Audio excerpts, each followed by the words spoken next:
공교육 전문가와 함께하는 교육 격차 해소 프로젝트 입시의 정석 시간입니다. 수능 시험은 끝났지만 입시는 지금부터가 시작이죠.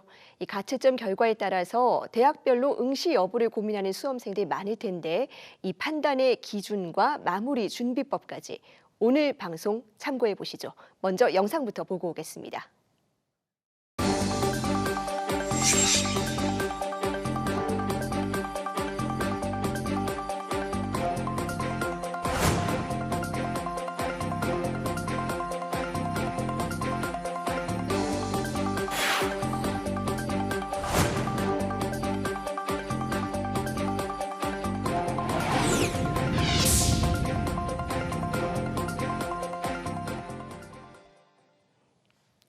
네, 올해 수능 시험 난이도와 수시 응시 전략까지 경기 전국고등학교 문희태 선생님과 자세한 이야기 나눠봅니다. 선생님, 어서 오세요. 예, 안녕하세요.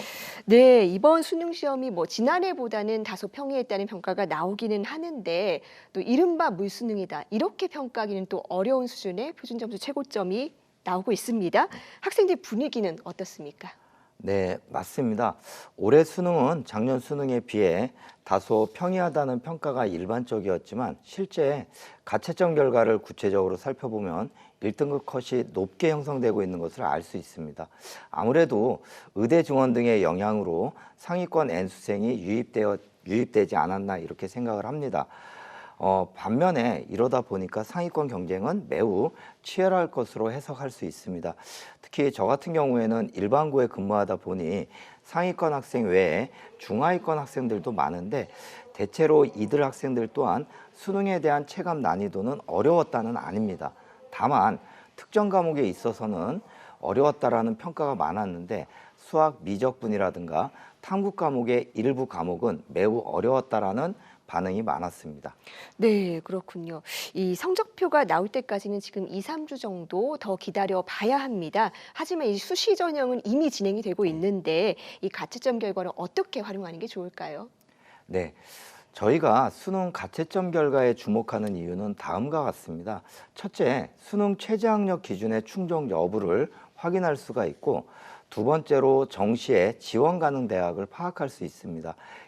이를 기반으로 수능 이후에 실시되는 대학별고사, 즉 면접이나 논술, 응시 여부의 판단 기준이 됩니다. 덧붙여서 말씀드리면 수능 가채점 결과를 가지고 지원 전략을 세우실 때에는 등급이나 원점수의 변화가 아닌 전체 응시자 가운데 자신의 성적 위치가 어떤 변화를 보이고 있는지 이것이 중요합니다. 육모와 구모를 비교해서 살펴볼 필요가 있는데 이러한 점수 지표로는 백분위가 가장 대표적입니다. 그래야만 수능 시험 이후 진행되는 수시 모집, 대학별고사, 정시 지원 전략을 보다 객관적으로 수립할 수 있습니다. 네, 선생님 그런데 아무리 가채점을 꼼꼼히 해도 이게 진짜 점수는 아니다 보니까 이 수험생들 입장에서는 실제 이 학교의 이 전형 응시 여부를 선택할 때 가야 되나 말아야 되나 고민이 좀 될 수도 있을 것 같거든요. 판단의 예. 기준이 있을까요? 네, 맞습니다. 아무래도 가채점 결과를 활용할 때에는 그것이 최종 결과와 다를 수 있다는 점을 명심해야 합니다. 그러니까 어디까지나 수능 가채점 결과는 참고용이기에 논술이나 면접 등의 대학별고사 응시 여부를 결정할 때에는 매우 주의를 기울여야 합니다. 수험생의 입장에서 봤을 때 명확한 기준이 있으면 좋겠지만 아쉽게도 그렇게 명확한 기준은 없습니다. 특히 애매할 때가 가장 우리 수험생들이 힘들어하는데 단연간 입시 지도를 해본 입장에서 한 가지 팁을 드리자면 애매하면 대학별 고사에 응시하는 것이 좋다고 생각합니다. 그래야 후회와 아쉬움이 없는 선택이 될 수 있습니다. 특히 수능 최저학력 기준이 미리 어렵다고 판단하여 대학별 고사를 포기하는 일은 절대 없었으면 좋겠습니다. 네, 고민이 되면 일단은 가봐야 네. 후회가 없다라는 네. 말씀 해주셨습니다. 지금 수능 시험 이후에 집중적으로 진행되고 있는 전형이 논술입니다. 경희대, 성균관대 이미 지난 주말에 네. 시험을 치렀는데 마무리 공부 또 앞으로 남아있는 시험이 있으니까요. 어떻게 하는 게 좋을까요? 네, 수험생마다 논술에 대한 준비도는 다를 거라고 생각을 합니다. 아마 대부분의 학생들이 그간 논술보다는 수능 준비를 하다 보니까 논술 준비가 부족한 것으로 많이 보여집니다. 단기간에 논술 준비를 한다는 것은 실제로는 매우 어려운 일입니다.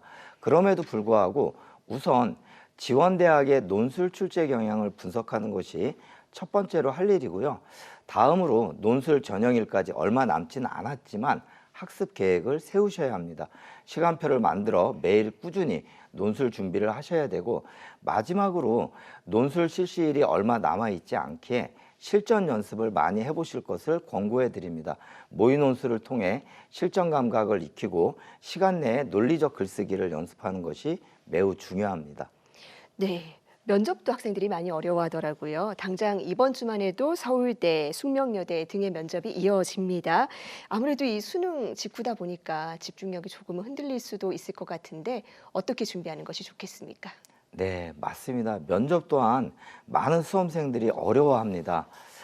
면접은 보통 재시문 기반 면접과 학생부 기반 면접으로 나뉘어지는데, 최상위권 일부 대학을 제외하고는 학생부 기반 면접이 대부분입니다. 학생부 기반 면접은 무엇보다 수험생들이 자신의 학생부에 대한 명확한 이해가 필요합니다. 학생부는 교사의 관점에서 기술되기에 학생 입장에서는 다소 생소할 수가 있습니다. 그렇기 때문에 자신의 학생부 내용을 꼼꼼하게 살펴보는 것이 제일 중요하다고 볼 수 있습니다. 그리고 나서 학생부에서 본인이 했던 다양한 활동들에 대해 시작한 계기, 과정, 결과 등을 배우고 느낀 점을 따로 정리를 해두시면 많은 도움이 될 것 같습니다. 결론적으로 본인 생기부에 대한 숙지가 제일 중요하다, 이렇게 말씀드릴 수 있습니다. 네, 생기부부터 완벽하게 파악하고 가는 것이 중요하겠습니다. 자, 이제 다음 달에 성적표 나오면 곧바로 정시 모집 일정에 돌입을 하게 됩니다. 올해 혹시 좀 예년과 달라진 점이나 특별하게 짚어봐야 될 점이 있을까요?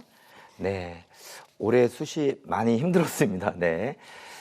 의대 정원 확대, 자율전공 선택제 이런 것 등으로 인해서 올해 수시가 역대급으로 혼란스러웠는데, 올해 정시 또한 많은 변화가 예상되고 있습니다.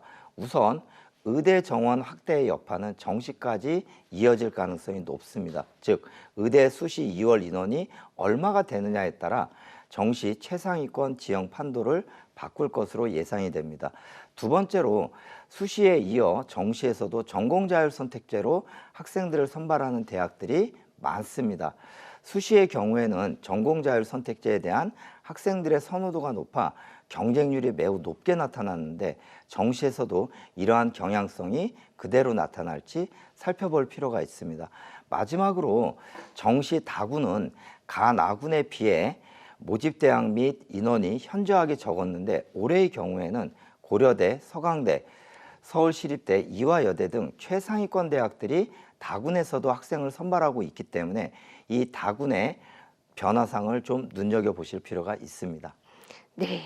수능 시험은 이미 지나갔으니까 이제 지금 상황에서 가장 최선의 결과를 얻을 수 있는 방법에 집중을 해야 될 겁니다. 이어지는 대학별 고사에도 이 최선을 다해서 우리 수험생들 꼭 원하는 결과 얻었으면 좋겠습니다. 예, 선생님, 오늘 말씀 고맙습니다. 고맙습니다.